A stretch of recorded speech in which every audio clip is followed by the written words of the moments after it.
Oi, pessoal, para fazer, eu vou utilizar essa madeira de obra mesmo, e depois nós vamos lixar, pintar, né? Eu utilizei tinta de parede mesmo, mas você pode usar tinta de madeira. Eu tô mostrando que eu usei as réguas para poder medir, para fazer as numerações, né, que tem aí, e depois a mão livre. Eu fiz o textinho que eu queria lá em cima. O importante é você medir assim certinho para poder os números ficarem bem direitinho. Na época eu utilizei tinta guache, canetinha, mas você pode utilizar tinta de madeira.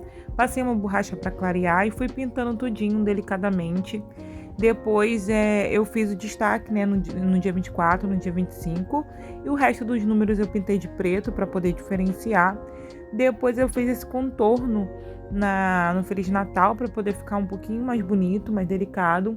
E eu vim com os preguinhos pregando em cada número. Você pode colocar parafuso também, se você quiser. Talvez fique mais fácil para colocar, principalmente se você tiver uma parafusadeira. Depois eu fiz essas mini guirlandas e com elas nós vamos contando os dias para o Natal. Espero que vocês tenham gostado. Não esquece de deixar seu like e até o próximo vídeo.